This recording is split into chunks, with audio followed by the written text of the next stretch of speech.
World Cup fever has hit my house, and whilst the boys are over in the US doing the business, I thought I'd go to work on a pile of scrap wood and hopefully make a project that will bring home the cash so I can celebrate the lads all the way to victory.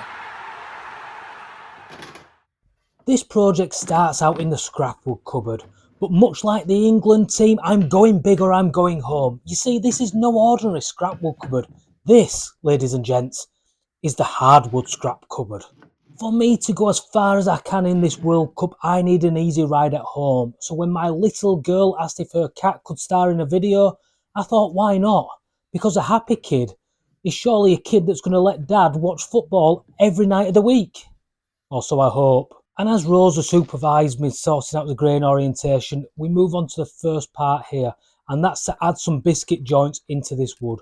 I'm quite fortunate because it's come out of a scraps bin that's previously been planed. There's not quite as much work to do in the beginning. First of all, I need to look at the best way to join them, and for that I'm using my biscuit jointing jig. This thing is phenomenal, nice and simple, nothing difficult, and it lines up like a classic back four. Put it into place, don't let it move, and everything will go just fine. This is nice and simple, just run your router up against all three edges, making a nice smooth groove. The bearing on the bit itself will stop you going too deep, so you've only got to worry about going left and right. Never backwards, because a back four should never go back to a keeper, especially an angry one like Jordan Pickford. Oh my. So after checking that we have got the right biscuit size cutter and the right size biscuits, because I've made that mistake before, it's time to move on. And this is nice and easy. It's like the group stages of the World Cup. Eat, sleep, rinse, repeat. You know, unless you come up against Ghana and make a mess of it. So just like the group stages, in the end I found the top. Let's mark that on there so I don't forget where it is. And as you move into the second round of cuts, this is where being top's really important, because if you don't line all your cuts up with the top, then unless you've somehow managed to hit smack in the middle, all your boards are going to end up wonky. Now we all know that a ball playing defensive midfielder is the glue of every team. Can anyone guess where I used to play? Wood glue does exactly the same, because without this to hold things together, there would be no way to connect the back to the front, and any sort of transition over multiple phases would just be impossible. So we're on with a bit of wood glue, and we're not going to be shy. We're going to lather this stuff up nice and thick. We're going to cover as biscuits in it, and we're going to make everything really, really sticky, so we simply don't lose possession of each board.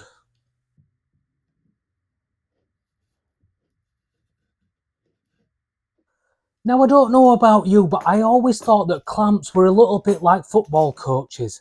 In the grand scheme of things, they're only bit part players, but without their involvement, the whole job just falls to pieces, and you've got nothing left to call a win. Maybe I'm being a little bit silly on that one, but again, maybe not. And much like the introduction of these stupid water breaks, we're going to bask in the sunshine, wondering what's next, and wishing that each piece of sawdust represented a FIFA member that we could just get rid of into the next universe. Oh, they irk me. Now this is what we're talking about. We're out of the clamps and it's on to one of the star players. I have high hopes for this guy, because without him we can never score the victories that we want. So through the thicknesser goes my project. Now what we need to do is make sure that we get everything silky smooth and working well together. This guy is just the guy we need for this job. And if the planer is our striker, then we need a couple of good wingers. And any good winger should always be staying nice and wide near that touchline, or in this case, next to the blade. It's time to make sure that we square this board off nicely. So we take a couple of long passes, making sure that we get down both sides so we have got a level surface either way, and then we come back with what can only be described as the emergency substitute. Now if you've seen my review of this sled, you'll know why I don't like it. You'll definitely agree it shouldn't be in the starting lineup, but sometimes needs must and you need a job doing. And for me, that's where this one came in, so I had to dip deep into the bench and bring on a speciality player. Now every team's got that unpopular player, and there's no kidding around in woodworking when we all say it's a sander. We hate it. It's the dirty job that nobody wants to do, but someone's got to do it. And this squad members stepped up in the nick of time and made sure that all these edges were lovely and silky smooth. What a guy. And if the sander does all the dirty work that nobody likes to talk about, I'm now introducing the Jude Bellingham of the woodworking world. Because that's the router, putting a finish on the edge, doing none of the hard work, but making all those fancy little touches that scream star player without actually doing that much at all, really.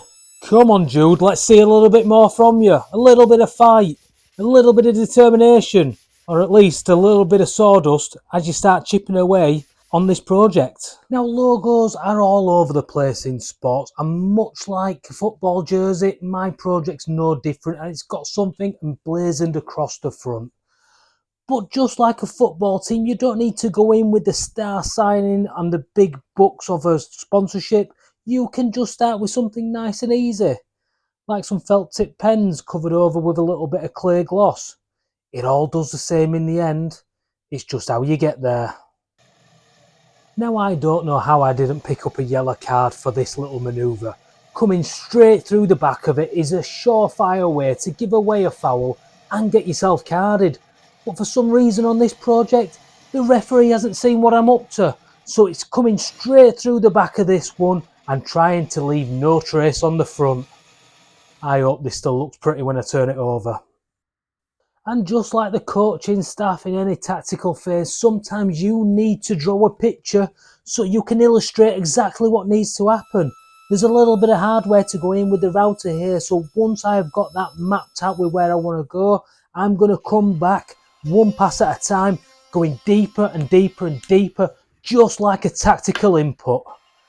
Always remembering though to clear out the waste, because you're going to completely fudge some people's minds. One last piece to go on now, we're looking at the hanging bracket. Again, we're back in with the router, we're going to bring this length straight in, making sure that we're only going down a small amount. And once we've got all the cuts made, it's time for the kit man to do his job. Sorry, I mean the hoover. We're going to clear up all this mess because it's time to add the finish, and you don't want any sawdust around for that. Now, I've gone for the woodworking finish equivalent of Reece James's hamstrings. You add it on little by little, because if you overload this thing too quickly, it's going to snap and you'll be sat out wishing that you had a different sort of thing to do in life. We're going to go on with 3 coats, spreading evenly, making sure that we do the front and the back. We're going to denib with 600 grit sandpaper and come back and make sure that we have a total of 3 coats. This will give a silky, soft finish that's hopefully going to carry us home to the end. So before I show you the final results, I'm going to show you the nearest thing I could find to this project, and you're going to be blown away by how much this is. It's well over £100, and it's one of the worst teams that it could be. Who's paying that much for them lot? Back to our project, and I think this is going to be a winner. It's at least a finalist. It's going to come through the semis, and this is going to get us enough cash to be there to support the lads. Not in person, because that's a fortune, but out in the pub or out in the town around where I live. But what do you reckon? Could you earn enough money from this project to go out and watch the lads play? Do you reckon you get 1 game's worth of money, 2 games, 3 games? Or do you think you could earn enough with this project to see you all the way through to the final? It's a World Cup clock. If you guys think this is any good, stick World Cup down in the comments. But whatever you do, especially you Yanks, don't put soccer, otherwise you're barred.